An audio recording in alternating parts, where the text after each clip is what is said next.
Hi and welcome to Crash Course Catholicism, a podcast about Catholic teaching and why it makes sense. I'm your host, Caitlin West.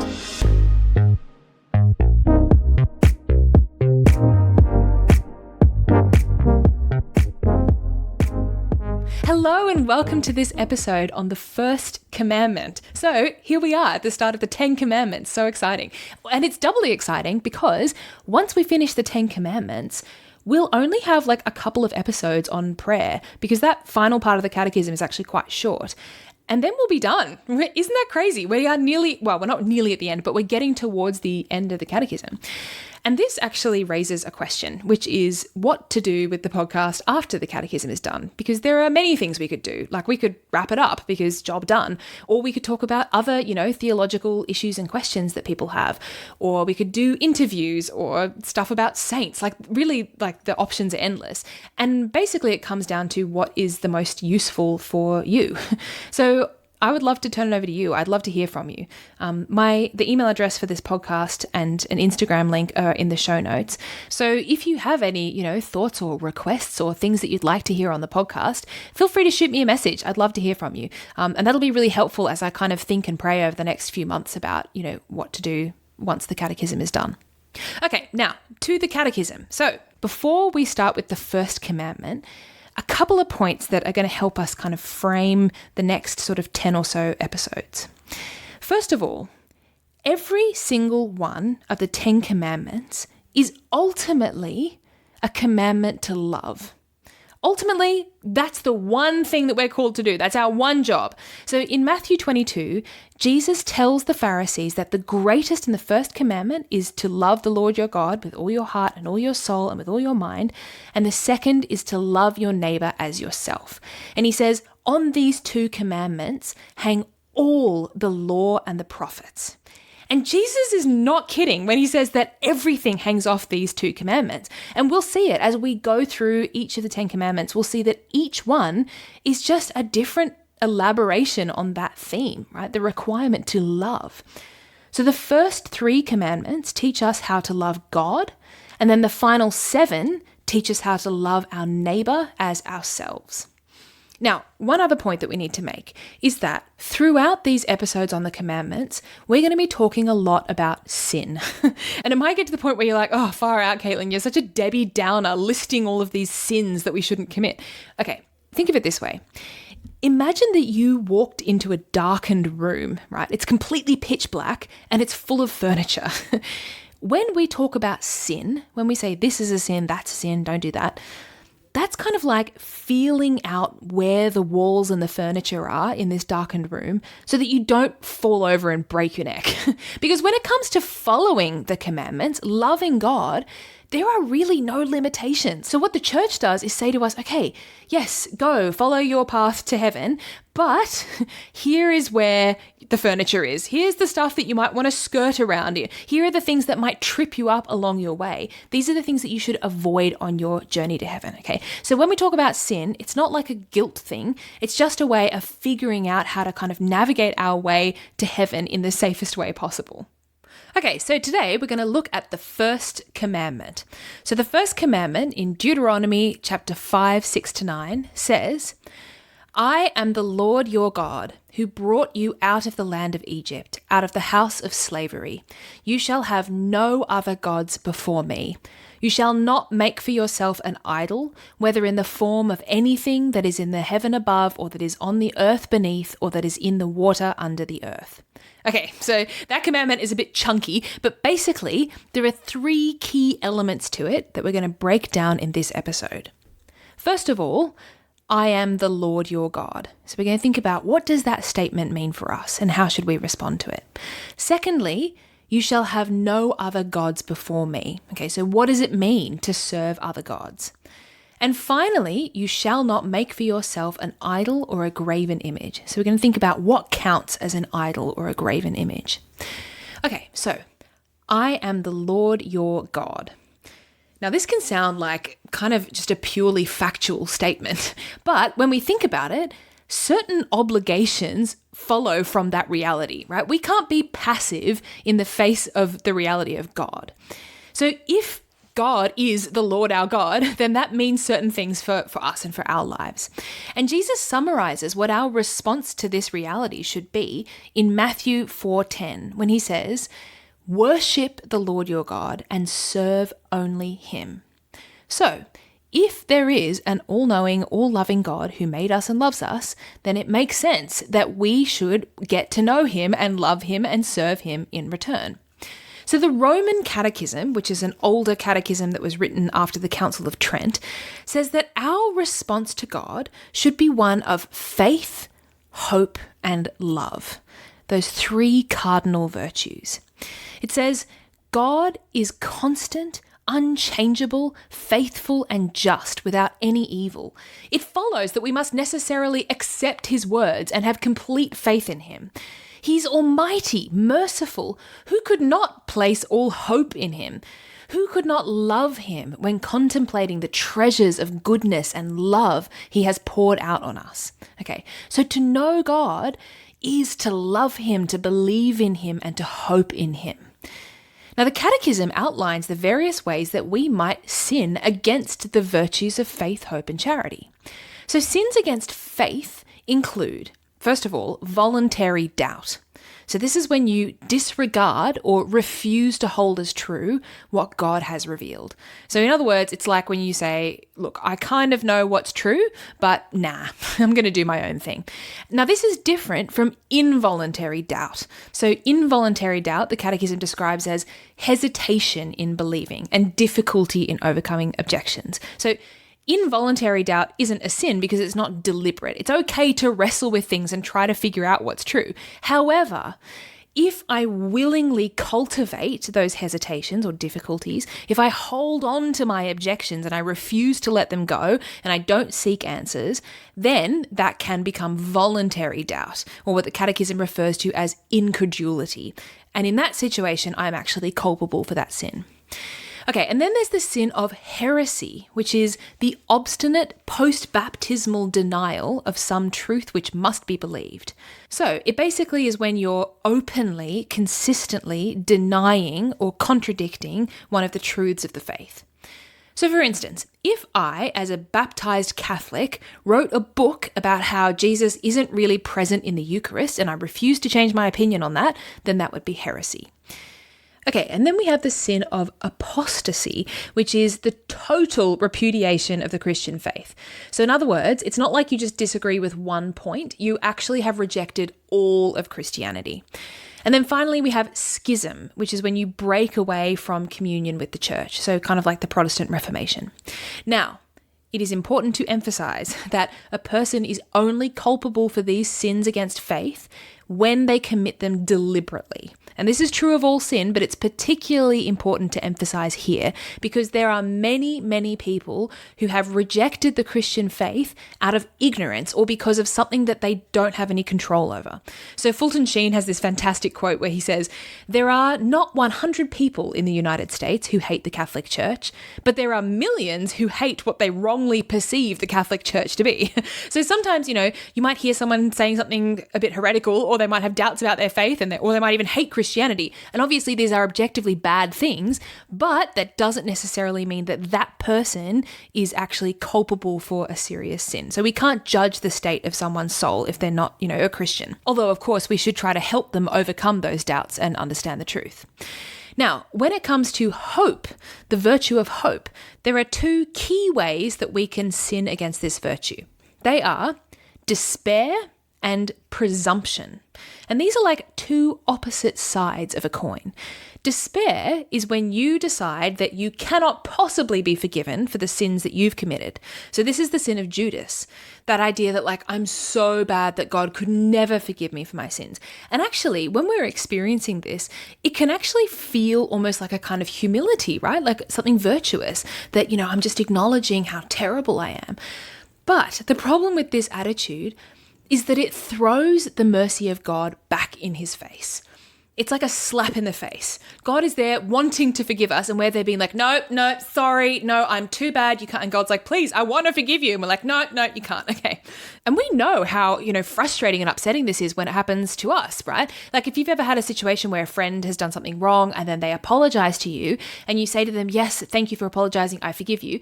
And then they just keep apologizing and like they keep going on and on about how bad they feel and how terrible they are. And it kind of gets to a point where it's insulting. You're like, do you not believe me? Like, I forgive you. Like, please accept my love and forgiveness. So we can do the same thing to God, and that's the sin of despair. And then the flip side of that coin is presumption. So we can be presumptuous in two ways, either by presuming on our own capacities or by presuming on God's mercy. So when I presume on my own capacities, that's like, when you're helping a little kid ride a bike for the first time and you're sort of running along behind them, holding on to the back of the bike. And the kid starts to get quite confident because the bike is going and they're staying upright and they're like, okay, great, I can do it. And they start saying to you, let go, I can do it on my own. And you're there holding the bike and thinking, mate, I can feel that I'm keeping you balanced. You think that you're riding this bike, but if I let go, you are going to instantly face plant. And that is exactly what happens. So sometimes that can happen to us, right, with God, where things are going pretty well and I'm being a pretty good person and life's pretty good. And I start to think, actually, I don't know if I need God's help. Like, I think I can just do this myself now. And maybe we sort of start to pray a little bit less, or we stop asking for God's help with things because we don't feel like we need it so much. Okay, that is the sin of presumption. And what we're forgetting in those moments is that we are big dum-dums and that God is the one actually holding everything together. Now, the other way that we can be presumptuous is when we take advantage of God's mercy and help. So the Catechism in point 2092 talks about trying to obtain forgiveness without conversion and glory without merit. So it's like when you think, I'll just commit this sin and then I'll just go to confession and God will forgive me and it'll all be fine. Or when you're like, I'm just going to do this really reckless thing or this dumb thing and it's okay because I know that God will always look after me. And, you're not wrong. Like, God will always love you and he will always forgive you and always look after you. But when we take advantage of that, it's like a lack of love. When you're mean to one of your siblings because you know that you can get away with it. Or, you leave dishes in the sink because you know that if you do that and you leave them for long enough, mum or dad will eventually wash them for you. Like, of course our siblings love us and of course mum and dad will always help us out. But if we take advantage of that and use it as kind of an excuse to do whatever we like, obviously that becomes a lack of love.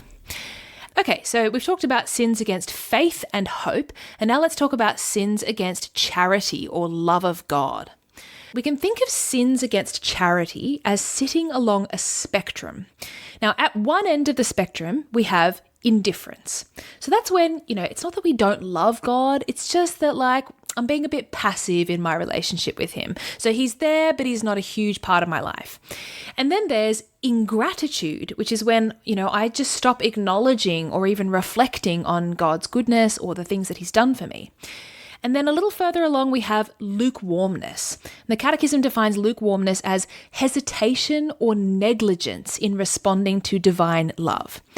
So lukewarmness is when that kind of indifference to God starts to become more active. I actually start to really resist him. So maybe I'm, praying less and less, and I'm going to mass, but I'm not really fully present. It's like I'm sort of leaning away from God. And then one step further, we have something called acedia or spiritual sloth. So this is when we actually start to actively dislike spiritual things. And this is a consequence of having neglected our relationship with God for so long. So I start to feel like I actually don't want to go to mass, or I don't want to pray. I don't want to talk to God. It's kind of like, when you fall out of the habit of exercising, like when you're in the habit and you're in the rhythm, it's great. And you're like, yeah, I know it's good for me and it's awesome. But when you stop exercising for, say a few months, and then you think, I've got to get back into it. The idea of going to the gym is just makes you feel so depressed, right? And that can happen in our relationship with God when we neglect him for long enough. And then, of course, finally, at the far end of this spectrum is active hatred for God.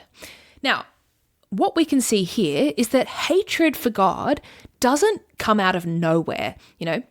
it's actually the end point of a long slide away from God that begins with indifference and lukewarmness. So that's why we have to be so careful to avoid even those small sins against love. Okay, so these are all ways that we can fail to have faith, hope, and love for God. But what are some ways that we can actually fulfill this commandment to love and serve God? So point 2095 of the Catechism talks about the virtue of religion. So the virtue of religion is when we render to God what we as creatures owe to him in all justice. So what do we owe to God as his creatures? The Catechism lists 4 key things that we owe to God: adoration, prayer, sacrifice, and promises or vows.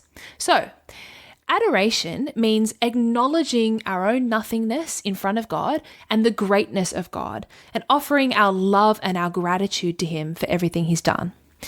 Prayer refers to speaking to God, lifting our minds and our hearts to him. Now, this one is absolutely indispensable for the spiritual life. I mean, you think about how hard it is to sustain a relationship with another human being if we never speak to them. And it's the same with God. We actually have to connect with him heart to heart. And then sacrifice. Now, this is an interesting one because as Christians, we know that God, he makes it very clear in both the Old and New Testaments that he does not like empty sacrifices. We also know that the only perfect sacrifice is Christ's death on the cross. So, hearing all of that, we might think, okay, well, then why does the church tell us to make sacrifices?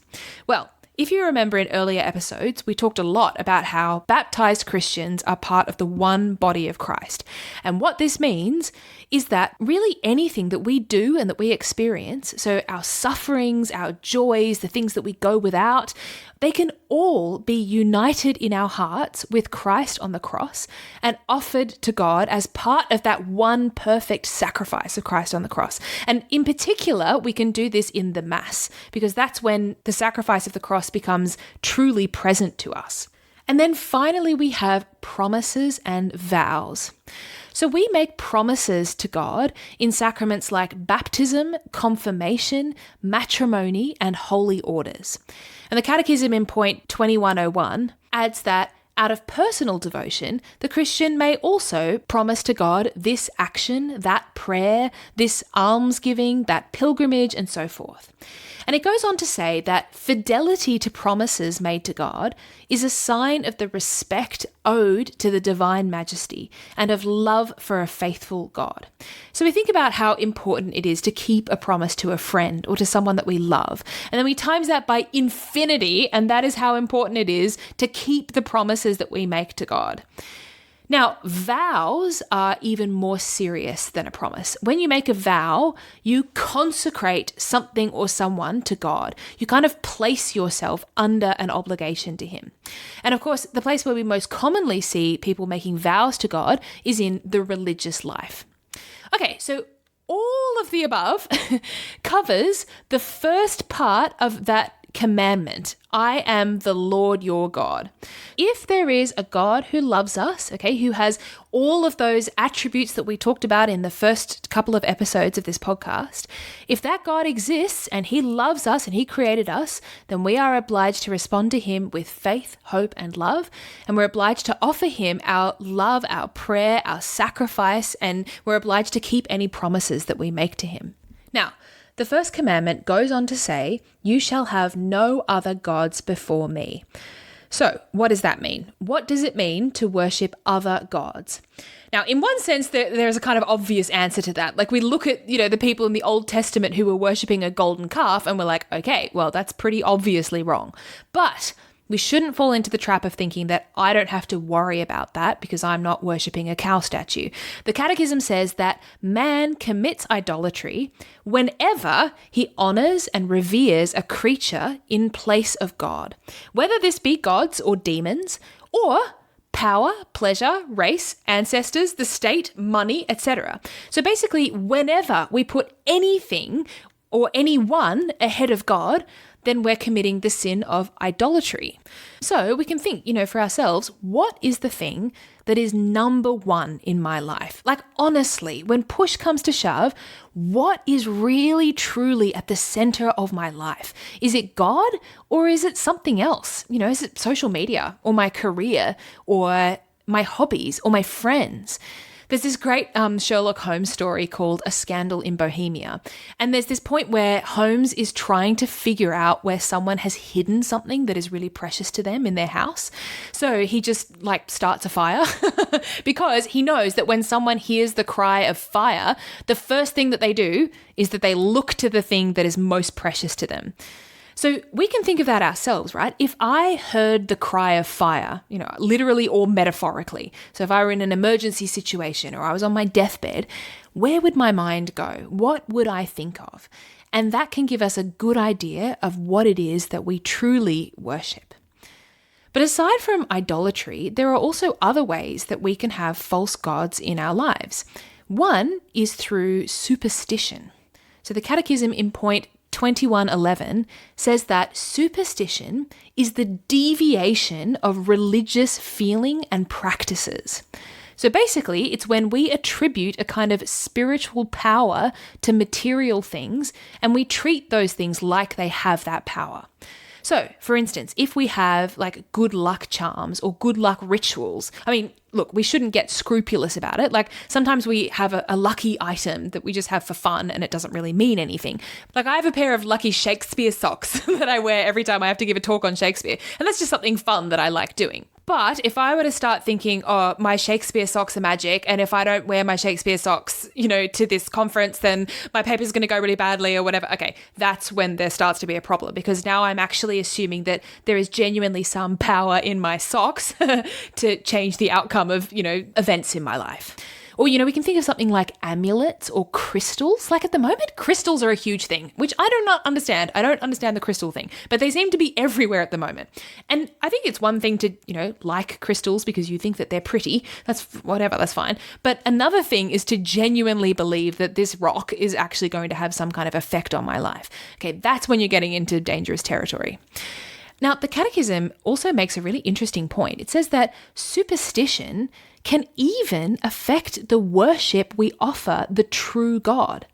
So in other words, even the good aspects of living my faith can become superstitions if I put emphasis on the action or the item as having some sort of inherent power instead of just being a vessel for God's power. So, for example, how in pop culture we often see that idea that a cross will keep you safe from vampires? Okay, that's a really good example of a superstition, right? A cross itself doesn't have some sort of inherent power to ward off evil. The thing that's powerful is the prayer that you make and the power of God that is sort of drawn down through that prayer. That's what's going to keep you safe. So you just remember that next time you encounter a vampire, okay?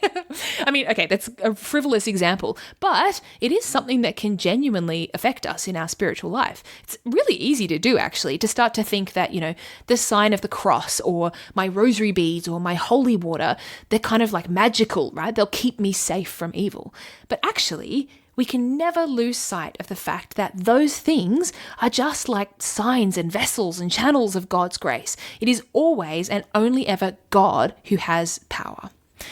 Okay, and then a step up from superstition, we have divination and magic.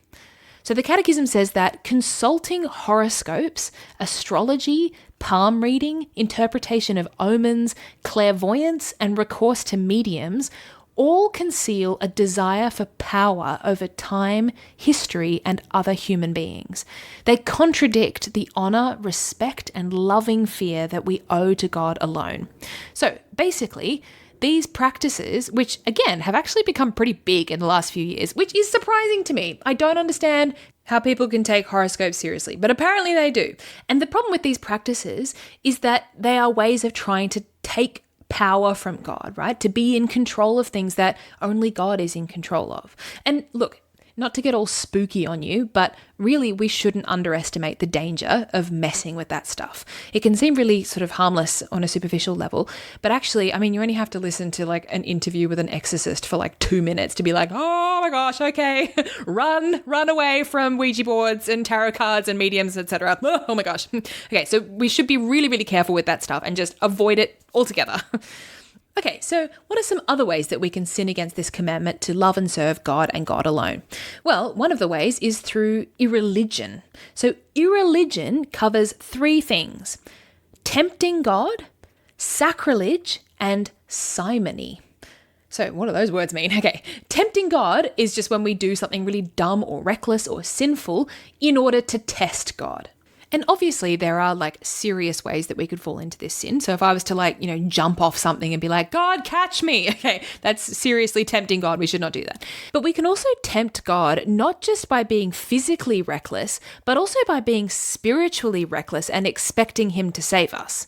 So I remember when I was like 21 and I really liked this guy and I knew that I should not date him. I knew that he wasn't a good guy for me. I had thought about it, I prayed about it, and I knew it was wrong.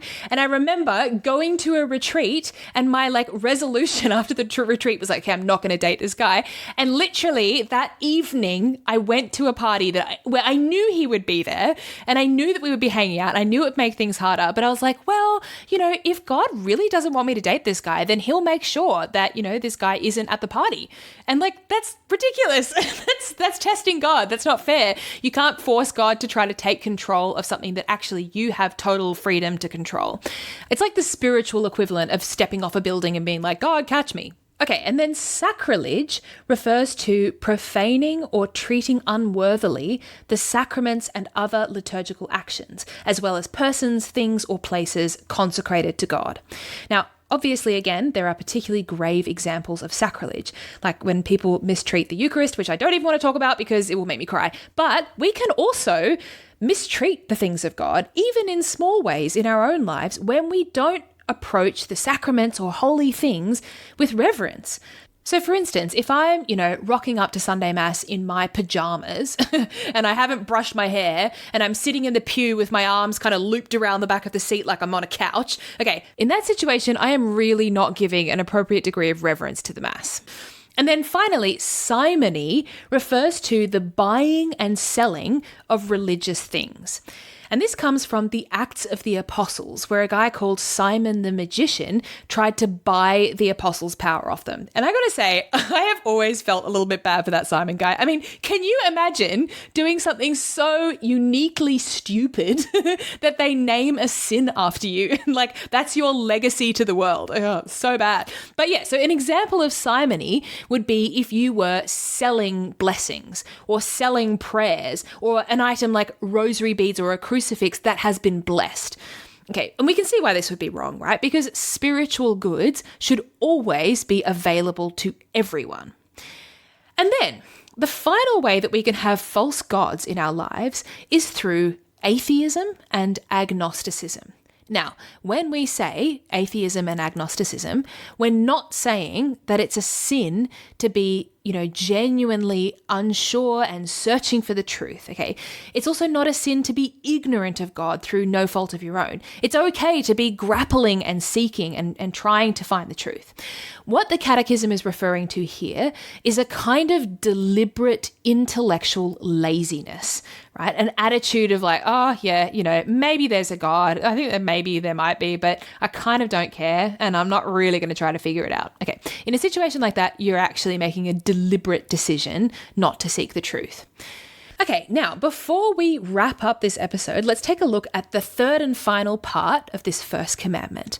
It says, "You shall not make for yourself an idol." So no graven images allowed. Now, this raises the question of the images that we have in the Catholic Church of Jesus and Mary and Joseph and the saints and angels, etc. And this is a bit of a point of division between Catholics and Protestants.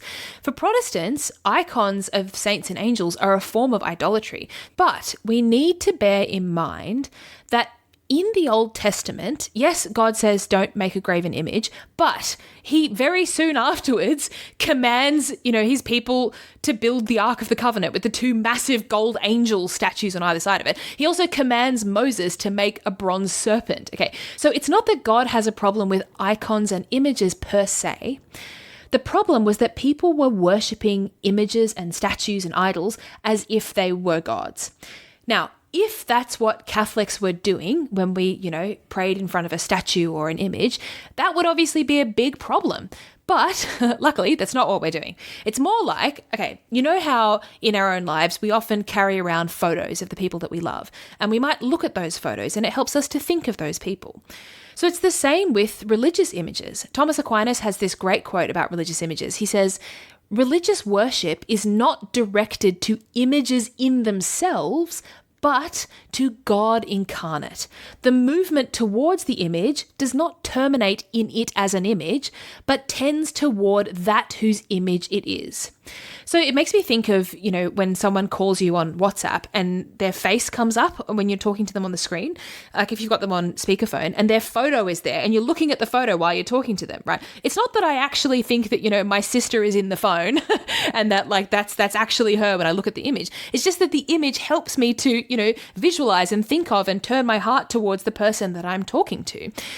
So when I look at a photo of Mary on my desk, or when I, say a prayer in front of a cross or whatever, I obviously don't actually think that in that moment, Mary is in the picture or I'm worshipping the cross as if it's actually Jesus.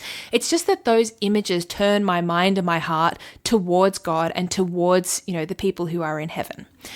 Okay, so that is the first commandment. That's all we've got time for today. Next episode, surprise, surprise, we're going to start talking about the second commandment. Woohoo! I can't wait. Okay, have a fantastic fortnight and I'll talk to you later. Bye.